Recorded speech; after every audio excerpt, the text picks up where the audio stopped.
Hey, Wrecker, what's happening? Nick, how are you, man?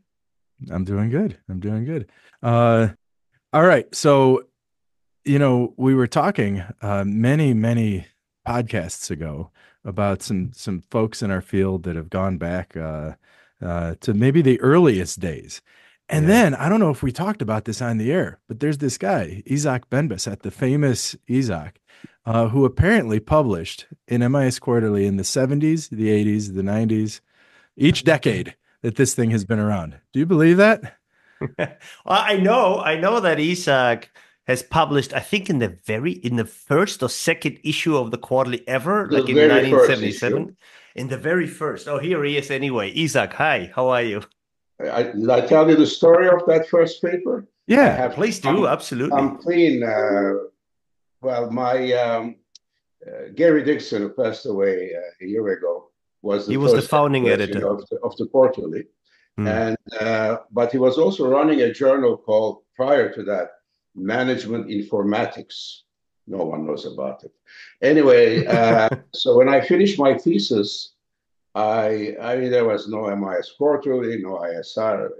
Anyway, so I submitted a paper to this management informatics and went to one review cycle, was accepted.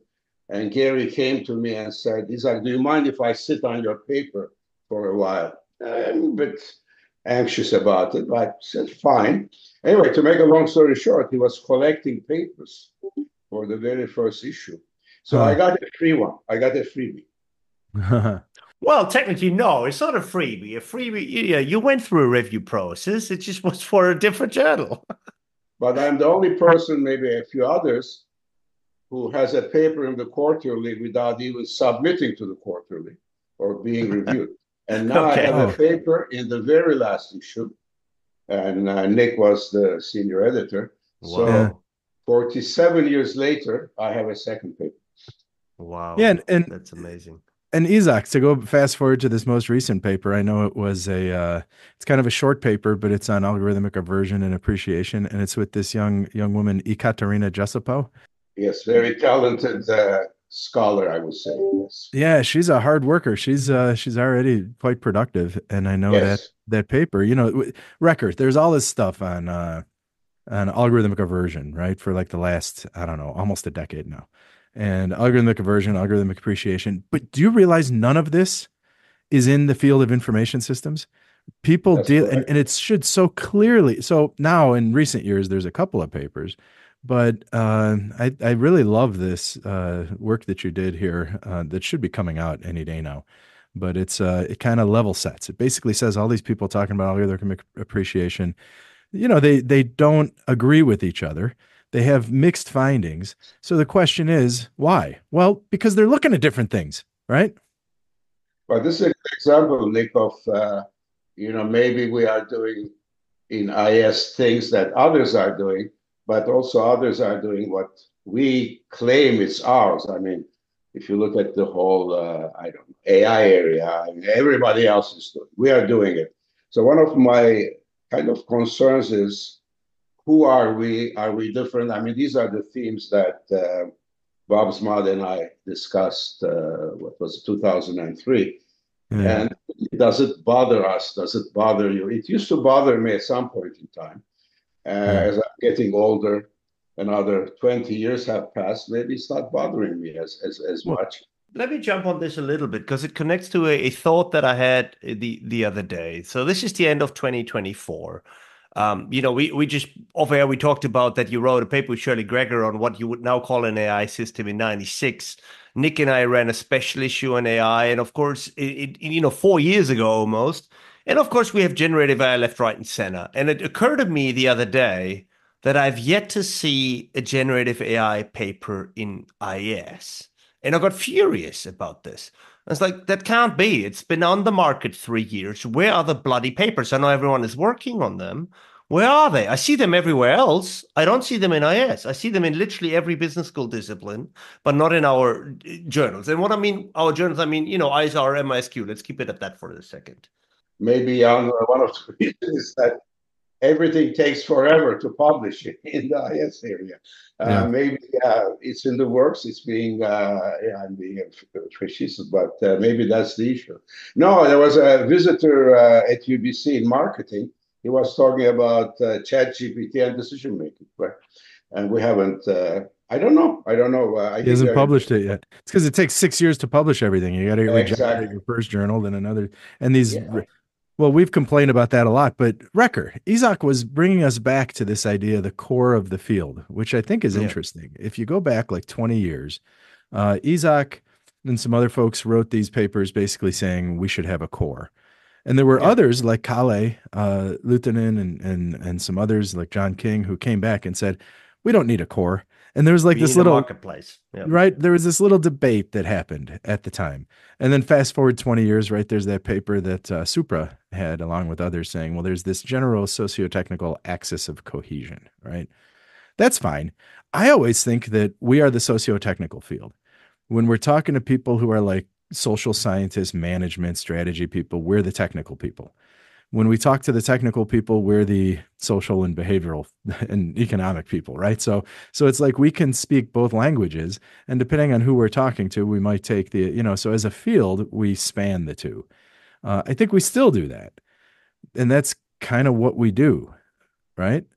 I'm not sure, Nick. I mean, that was the raison d'etre of, let's say, the Minnesota program, PhD program, and now we are going back 55 years. Yeah, I mean, integrate, bring together the socio and the technical. But what I'm feeling now is that we are more heavily on the social side, and the technical part, except for some groups in IS. I try to be technical in the sense of designing things and so on. But most of the time, the technical is a black box, right? I mean, we talk about AI, the impact of AI, but we don't go into the No, we internals. don't. I think Ron Weber and Yair had this notion, the internal IS and the external. We are looking at the external, right? We are looking at the periphery and how we interact. But the insides of it, the affordances and so on, I don't think we talk about that as much. And maybe we don't have the capability to talk about it as much. Well, I think that there's this capability argument. If you look at what is being taught in IS programs, we don't look at a lot of the deep stuff anymore, right? Like I used to learn operating systems and formal Precisely. algorithms and these sorts of things, and I don't think that a classical MIS student learns that in 2024 anymore. Maybe they go back to this now that they all learn a bit more coding and Python programming or something like this. But that argument can be made. The other argument I want to get your opinion on is maybe we should go back deeper into the technical because since we're looking at the social or the external view of IAS, we're really in competition with all other business disciplines. There's very little separating us from strategy, from marketing, from from everybody else, depending on the choice of phenomenon, right? If I'm more into operations or whatever. And that actually just makes it harder, doesn't it? I mean, I have to compete with everybody else Well, Recker, because I'm playing the same game. yeah, let me give you my hypothesis though for what's happening. I think if you go back to say the 80s and 90s as our field exploded, that was the explosion of the field of IT. There was an IT profession. Our executive was a CIO, Chief Information Officer. We were training people to go to the IT function or to be consultants, IT consultants, right? So that's why we needed operating systems. That's why we needed networking, a lot of these courses. Something happened in the last 20 years, the internet and other, right, where a lot became black boxed. And I would argue a lot of what IT did. You go to data centers, there's some data centers being built here. These data centers, the people employed at them are, 2-year degrees. They're not necessarily college educated. They're more like tradesmen, the people running the wires and setting up the data centers and doing a lot of Yeah. that. We don't need a college managerial curriculum of people who understand operating systems anymore. Necessarily not in a business school. Maybe in computer science we do, but in the business school we don't. In the business school, it's all about application, how humans change what they do, about business strategies and business models.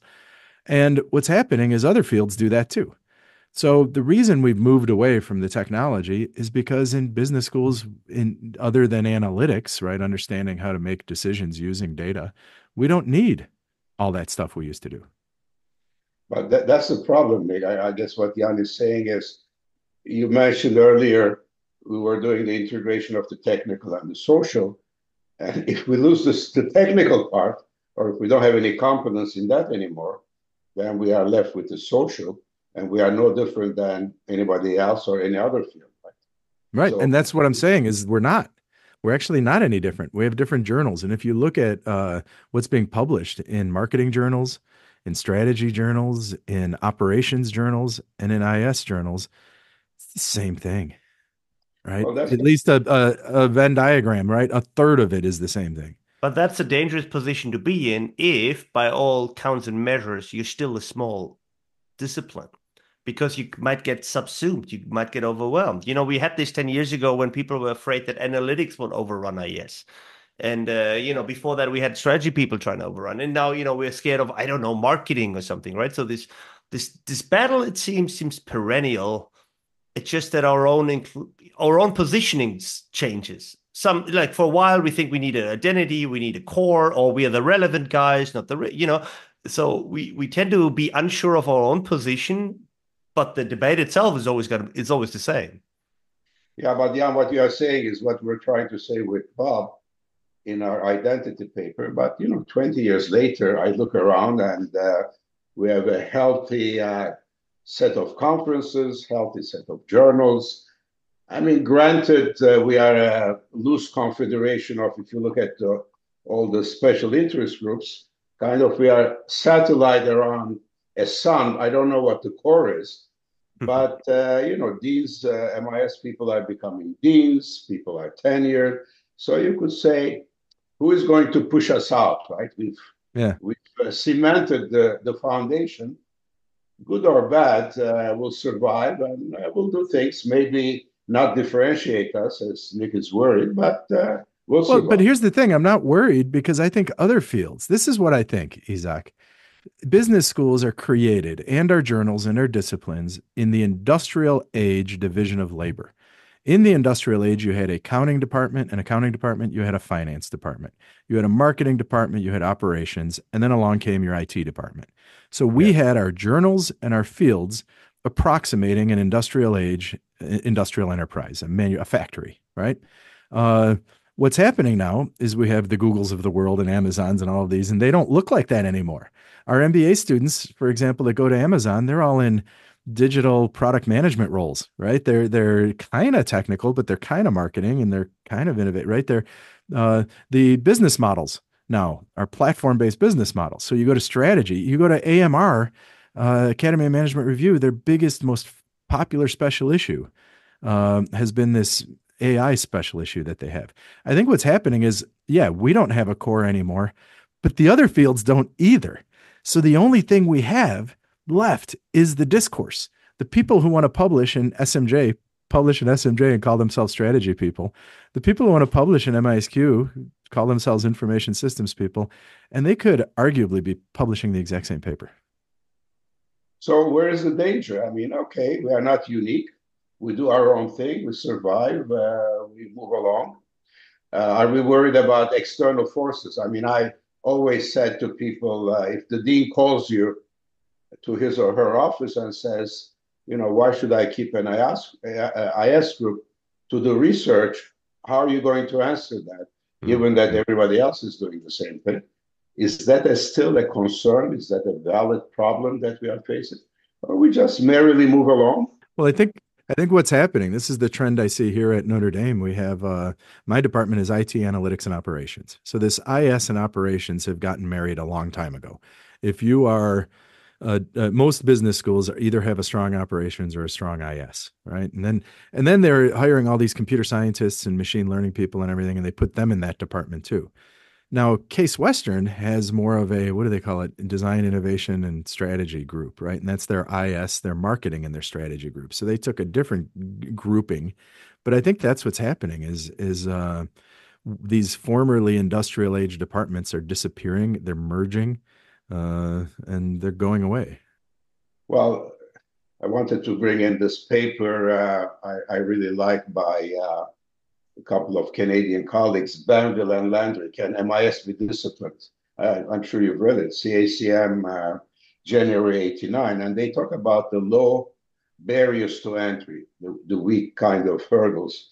And when with data analytics, and you mentioned AI, we have people coming from outside the field, not trained in IS, and Yeah. taking IS positions. Now, is that good or bad? One of my students about 5 years ago couldn't find a job because everybody wanted data analytics. And said, look, I'm being trained in one of the known programs in IS, but I can't find a job because people are coming from outside. Maybe is that a concern because they are bringing the technical skills that we are not teaching our students. Maybe that's a danger. Can I piggyback on that? Because I thought that was interesting. You made this argument again that he's saying like we lost a little bit the technical side in our socio-technical repertoire. And you said that you've done this, right? You design systems, you recommend the systems, and you virtual agents, and and one could say, look, we now have design science. Sure, we have the technical people, we call them design scientists. But I want to throw out this provocation, which I think I mentioned in the episode with Shirley Greger, where I said, look, the most successful design scientist in our field is Izak, and he wouldn't call himself that, right? So, like, what I'm asking is, okay, we have design science, but are they really addressing this need for technical IS research in the way that you mean it? Because as I said, like, you would probably say, look, I've done a lot of experiments, but in my view, you've always built things and then experimented with them. I remember you had a software engineer, I think, permanently employed to help you build these software systems and At then some point, at some point, right? yeah, for graphical things, so these things were technically difficult. But you see, the design I do is in the service of some kind of theory. Just to give a very quick example, we would say if the advice giving system, call it the AI, is similar to the user, right? Then there will be more trust. Now the question is, how do I make something similar? And that's where the design comes in, right? Not sophisticated design, but even avatars that look like the user create similarity. And we have more we created personalities and so on to match the user. But I'm not starting with the design. I'm starting with some theory, which says that if you do this, you will get more trust. And I try to do that. I try to do similarity through the designs. Yeah, but one of the problems that we should say problem, but when we got into things like technology, TAM, and so on, we lost the design part because we now Yeah. talked about usefulness and ease of use without really worrying about the designs that would lead to.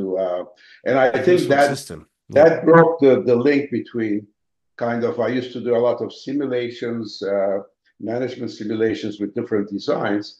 But TAM-like model said that you don't have to worry about it. You just ask the person if it's useful, then that's fine. But how do you make it useful? We didn't talk about that. Yeah.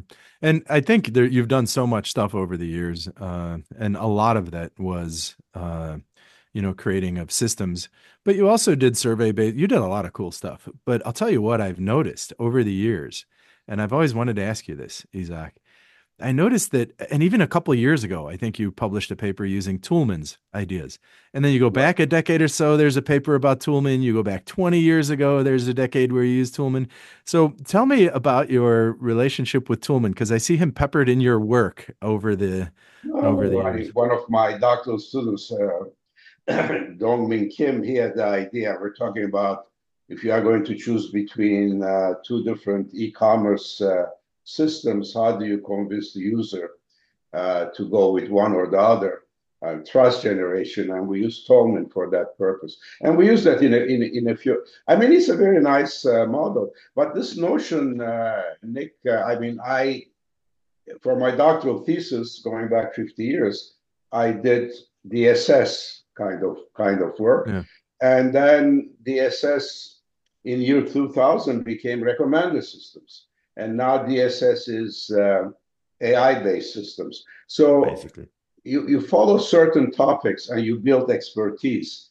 And then, I mean, once you look at the interaction between advice giving systems and the user, you can apply it to many different kinds of decision support systems. Yeah. So I'd like to see this, knowledge building and using it over the years. technology changes, but the basic concepts of decision support systems stay the same. Yeah. So, record, just to, in case you're not a Toolman fan, Stephen Toolman, right? He's the guy who wrote a book, The Uses of Argument, and he also did a number of other things. And it's about how you have claims, you justify those claims with warrants and grounds and whatever. So he unpacks arguments. So what does it mean? It's how do you explain something? How do you justify a decision? And the thing I love about Toolman, and this is what I wanted to do. I mentioned when we were off the air that I was looking at one of Izak's old papers on explanations, but he didn't use Toolman in the paper I'm talking about, but he used Toolman in other papers. And a lot of this stuff, you go back to DSS, that's decision support systems, right? We don't cite, they actually gave a lot of really elegant ways to think about how to make decisions using technology and how to generate explanations from that technology. This existed for decades. And what's happening now is people are recreating it without having read the classics, without actually understanding the abstracted knowledge that we already have. So it's like now it's perfect time to just go back and read some of that stuff and use it to, update some of what's going on out there. Yeah, good point, Nick. I'm going to get into trouble for saying this, but I think PhD students and young scholars only have maybe a 5 to 10 year memory of history. Yeah. And a lot of the good stuff. I mean, you can't know everything, but there's a lot of good stuff in the old days. I think this is partly our fault, though. I had a similar observation on my notes here. I wrote down anthropomorphism. And what I meant there is that right now, we have this huge societal debate or a media debate about whether or not we want the AI even to be anthropomorphic, right? There's good and bad sides to it. And I know with your recommendation agents 20 years ago, you talked about the similarity. You were studying anthropomorphism. But when I look at anthropomorphism in IS papers on AI now, they don't cite that stuff. So it's the same argument that Nick made. But here I am thinking that, well, to be honest, no, I agree that the PhD students, they go back 10 years, they read the recent works, but that's kind of our fault. Yeah, that's what Dick Bolin said. He said the difference between a scholar and a researcher, right? A scholar, and of course he thought of himself as a scholar, goes back and reads the greats.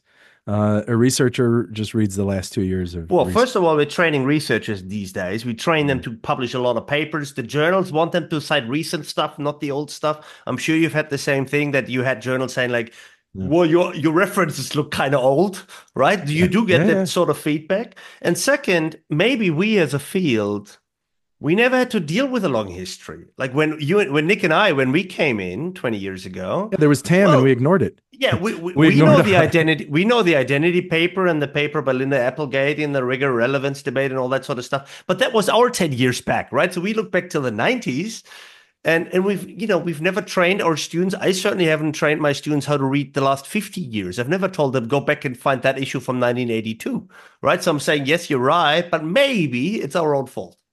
Well, I'll tell you what, Wrecker, one of the things too, and some of this stuff is really relevant. So Izak mentioned decision support systems. The other thing, and I read Izak, Richard Mason, right? He wrote this book on computer ethics. And I don't know what it was, 1995 or something like that. Yes. Every single chapter is still relevant.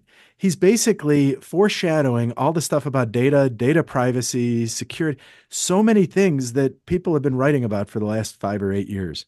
Wasn't it the Papa principle, privacy, and I don't know. I don't remember. I read the book and I was amazed. It stood up this many years later. Well, it's interesting. Maybe we should have a list of landmark books. I don't have it with me here, but Keen Scott Morton, the SS book for me was kind of a big achievement. Maybe Gordon Davis's book. Well, that's like 1980, right? Yeah. Over the Keen and year, Scott Morton, 1980. Yeah. Gordon Davis was 74 or 75. Yeah, 82. Or he went on a sabbatical. He was I was a student at Minnesota at the time. He went, I think, to Belgium, came back with this book, and then did a second version with Marty Olson, but that was the last version. But these, what were the big achievements? DSS. We would talk about technical group decision support, right? That was a big technical advance. End user computing was interesting for a while. Competitive advantage, right? We don't talk about that. Maybe that became routine. So do we have the same kind of important issues or textbooks or papers today that we used to have maybe 20, 30 years ago. Well, now it's about Well, platform ecosystems.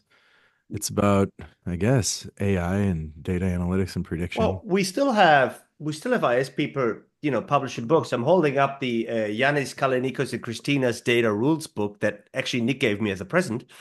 So, it's not completely gone. Izak, he makes me buy him books. All right. It's Yeah. basically extortion. Every year He for must be a Christmas. rich guy, Nick.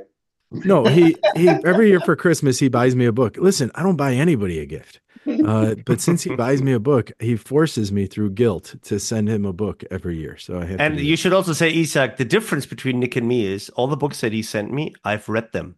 And Nick, Yes. I think you're All right. two books in arrears No, I easily. just started reading Walden 2, and it's just it's utter communism. I can't handle it.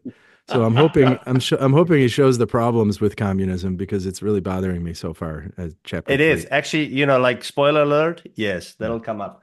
Okay, My good. question But to you young scholars would be, young scholars. have you read anything in the last 5 years, a paper or a book in IS that you say, wow, this is amazing. This is I like the ethics book you mentioned, about 30, 40 years ago, or the DSS book. I mean, are we kind of doing good work, but not work that has really big impact or Yeah, large I think critical the fire? incentive to write books is gone. I think people used to Yes, like to write their magnum opus or right. whatever and write a book. Now I think what's happening is if I wrote a book, what I'm doing is not writing papers. And if I'm not writing papers, I mean, my career's fine at this point, but I have a bunch of junior people I'm working with and a bunch of PhD students that probably should knock out papers because their careers will. So I think the incentives we all have to publish more papers than Yes. back in the old days. And yeah, there's no incentive for books, I think. So And has that made our contributions, because we're focusing on papers, smaller? Each unit is now has a smaller impact. yeah, I think so. I think so. And that's why I think all our contributions, these actually should be research notes.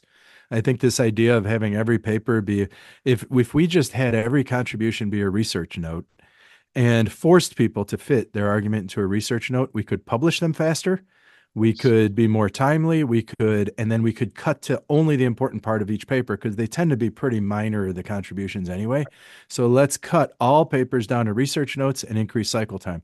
I don't know, I published 4 papers this year. I think at least 2 were research notes, right? And I want to get the majority of my papers to be research notes. I mean, that's my goal. But anyway, we need to redirect this discussion towards a happy mood. So, what is good Exactly. about what we are Yeah. doing? As I said, we're established. We have good conferences, good journals, etc. Very many researchers around the world now that in the last 10 years, China has joined, kind of the academic game, stronger. Germany is like the Germany and China in Germany, particular, right? Yeah. yes, that's right. So let me because you not only asked about books, you also asked about papers. And I was immediately thinking gee, what are the great papers of the recent years? And I have a bad answer and a good answer. Like my pessimistic answer is, in 2021, Andrew, Sean Jingju, and others, they ran this next generation theorizing special issue in AI. And this is going to sound, not an IS, next generation theorizing. And this is going to sound horrible and arrogant, but I was a little bit disappointed because I never felt that these were fantastic theory pieces, but they weren't really different. They wasn't There were like radically new, 3 or 4. right? Yeah. Yeah. So, like Dorothy Leitner's, dignity theory, that's the one that stands out as really being something new that I hadn't thought, so that's the pessimistic answer. The Mhm. optimistic answer is I think we've had a couple of really great papers in recent years. I'm thinking, the inversion of the firm, that was a great paper. Last year alone, Jonathan Wareham from ESADA, they published a paper on open source hardware at CERN, IS in the middle of the biggest piece of scientific infrastructure on this planet. That's kind of cool. We had, Nick wrote about enterprise systems at NASA of all places. So, if we think a little bit more than 5 minutes, I think we find great papers every year. I do think that many of the managing AI special issue papers that we've handled, some of the ethnographies, they're fantastic. They're Sarah the classics. Lebovitz's Yeah. work, they're really cool, and they will stand the test of time as well. So I think we are being a little bit harsh on ourselves, to be honest. Yeah. Well, not only that, but Izak said, okay, so what's happening good? Well, uh, I know I'm very involved with the Academy of Management, Izak, and our IS division, CTO, is growing. It's the fastest growing division. And if you go to any division's paper sessions, there are IS people there, and every session's about AI. Right. So AI was everywhere at Academy of Management. So it's like we are addressing the topics that matter. You don't think it's going to fizzle out like big data analytics? We don't talk about that anymore. No. Well, AI is big data analytics. It's the same thing. It's just the current version. Okay. So whatever the next version is, yeah. The other thing I would say is and I think I said this at a recent doctoral student consortium thing that I was, and I said, look, when I listen to all these 40 students and they present on their ideas and their topics and their methods, they are literally better in everything that they do, in all these aspects that I ever was or will be, right? So have better topics. They're better with their methods, whatever their method of choice is. Theory, I don't know, right? But they got great. Like if I look back at my own DC in 2004, 5, 6, everyone was doing TAM, including myself, by the way. So that's what we did, and they have a great repertoire of really interesting and relevant problems. So that relevance debate is gone, I think, Well, because but if you look at the last decade, this is ever since big data came along, the IS field and every other field could only deal with big data one way, right? Econometrics. So we did these these field studies, diff and diff kind of design, propensity score matching, and then we would just use that for anything we found. What I just heard is I think that's getting out of favor. I think people are like, you can't just do that anymore.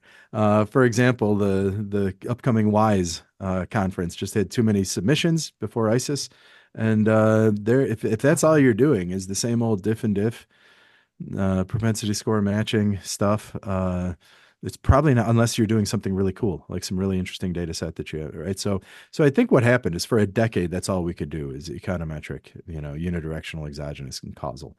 I think what's happening now is people are being like, all right, we can do more. We don't need to be just causal arguments. We can be uh, identify patterns. We can identify associations and things that are interesting from this data. We don't have to just isolate cause. So I think that's a big trend that's happening right now, and we're the discipline that's, I would argue, the strongest and the most able to handle it because we know theory in addition to being okay technically, right? But don't you think we are followers now? I mean, the example with GDSS was we're leading. Now, big data comes up from industry, AI, megaverse, and we're rushing after these technologies yeah. because they are popular. But are we leading in anything? Yeah, and if it's atheoretical, Izak, that's exactly right. We're just bad industry researchers. The industry does a much better job than we do. Without the theory, what are we? We're basically tool teachers. We teach people tools and statistics. We need the theory. We need to understand about organizations and humans and these technologies and data. And yeah, I'm a huge proponent of that because without the theory, what are we? Bad industry researchers. I will give you I will give you one example at least that comes to mind where I think we do have a leading role that's even recognized, and this is really the innovation/digital innovation field. I do think we and Youngjin and Kalle and others, um, we have so far gotten the best explanation for what has happened, over the last 15 years. And everybody else is recognizing that as well, right? So this is the one area that came out of IS, come out of ISR, to be honest, and really traverse into the different areas of management scholarship. I'd say that is an area that we have been leading. People, you don't see this, but everyone seems to be nodding here. Yeah, I buy that. I buy that, Wrecker. I think digital innovation, digital transformation. We did some early things in our field that other fields were lagging. Also, Absolutely. digital platforms, like Marshall and Geoffrey and these guys. I mean, they took two-sided markets and they turned and combined this with a kind of a platform design. I Yeah. think that too is way beyond just market economy. I think they too have made some great impact beyond our field alone. Yeah. The issue there is that's our at the same time Gower and there were a variety of people from different fields kind of come into similar and now they're all merging. But yeah, I agree with you. If maybe we weren't the only field ahead, we were definitely ahead of practice. And there were a lot of IS people in that platform game for sure. Look, I know we're running a little bit out of time, but I have one question I really want to talk to Isak about because as I was preparing Isak, I found your CV or I found a CV, I should say, from the end of 2023. It's a pretty long document, 70, 80 pages long. Nick, it had about 160 journal papers in there. I didn't read them all, but what I did mention is I just looked at Izak's Google Scholar. You know, he gets like over 4,000 citations a year. which is A what Nick got year. in total. Yeah. Every year. There Uh, is a bit of luck there. There's one paper I wrote with Gary Moore, which Yeah. passed away recently, which this was the diffusion of innovations, measuring the perceptions. And that appeared in the book by Ed Rogers, and therefore a lot of people use that. Sometimes you have to be lucky. That was a key yeah. piece. Like this is probably the paper I read word by word so often in my PhD. Anyway, so I was getting to a different point. You had the list of PhD students you graduated in there, and I counted, I think, 45. So just about 40 or Could be. Yeah. 50 doctoral students. Many of the names I know because we now know them as editors and senior editors and long established colleagues and so forth. And I wanted to ask you about mentorship, and you've helped people over the last 50 years to become very, very successful scholars in your own right. What can you tell us about mentoring doctoral students and setting them on their path to becoming successful as academics? I don't think Oh, that's anybody a else very has such difficult a question. long list of No, experience in it. I must say, no, I've been very lucky with my doctoral students, and many of them are now in Hong Kong. They're chair professors. They've done very well. I don't know. I mean, I think the ideal thing is when the doctoral student comes in the beginning, you are the teacher, the student is learning, and at some point you become equal. And when the student finishes his or her thesis, she's better than you are. I think that's the ideal thing I wanted to see. I didn't meddle too much, but I tried to bring in my ideas, which I said, this will work, this wouldn't work, and so on and so forth. But it was also a difficult process because at that age, something happens to the students. Either it could be a family issues or a parent, Yeah. and so on, and you have to manage that as well. I don't know, Jan. I don't Can have I analyze book on what that. Izak just said? Before, when I said he does 4,000 citations a year, you know what his answer was? Oh, well, you have to get lucky. And then he talked about some paper he was Sometimes. lucky at. And then you just asked him about his 45, how he basically trained the field. And what was his answer? Oh, I got lucky. Right? That beautiful humility. That's what I see from the most brilliant people always. The ones who are egomaniacs that are, yeah, let me tell you what I did because I'm so brilliant, right? They're never the heavyweights that Izak is. Here's the most generous, kind, humble dude whose any great accomplishment is just like, yeah, well, I got lucky. Yeah, we know you didn't get lucky. We know that for sure. You're a phenomenal teacher. You're a phenomenal scholar, and I just love that humility. I think it's wonderful. No, I think what leads to success? Good colleagues, supporting research environment, research grants, good students. I mean, everything. Of course, you contribute yourself quite a bit, but the infrastructure has to be there. Yeah. Yeah. Let me finish with one piece of advice that Isak, you don't remember this, but you gave this to me 15 years ago. I was visiting UBC and Isak took me out for lunch, which was nice. Anyway, and he said, Jan, make sure you go to an environment where everybody around you is better so you can learn from the people around you. And I've taken this, I don't know, you may not remember this, but this resonated with me for 15 years, and I made this a very key decision element whenever I decided to move or not move to a different place. And it has served me well, and it was great Mm. advice. Just make sure that you never the big fish, that you're always going to be the small fish and Well, surround and then yourself now with you're the good big fish. people. You have to come to Notre Dame where we're all better than you. No, no, no, no. Two people are better than me, Nick. That's an open invitation. No, That's no, there cool. is serendipity, Nick. You edited, you helped us with the paper on a version and so on. Sometimes you don't get the best senior editor. There is luck, there is serendipity. Uh, but if I really believed in luck, I would go to Las Vegas every week and get rich. Yeah, it's when luck meets opportunity, or when preparation meets opportunity, right? That's Exactly. what luck is. Right? Yeah. All right. Well, this was fun, guys. I'm so Thank you, sorry. We guys. should talk for like an hour and a half, but I'm this administrator now, so I have to move on to my next meeting. But Izak, an Izak, absolute. it was a pleasure, and I'm gonna do a My shout out pleasure. because I know you've been interviewed by the MSQ Insider as well, which Yes. is a great podcast to listen to as well because you share a lot of more about the MSQ experience and history there as well. It's just great that we get the chance to talk to you because frankly, there's not that many people left from the very very early days, and they've seen the evolution of our entire field. So whenever we get that opportunity, I cherish that very much. Thanks so much for coming on. Izak, Thank you. Thank you, Izak got guys. his PhD when he was 6 years old. He looks like he's about 50. I Yeah, don't you know, look great. 56. Absolutely. Yeah. He looks younger than you, Nick. I know. That's what I'm thinking. I see him on Zoom and then I look at myself. I'm like, wait a second.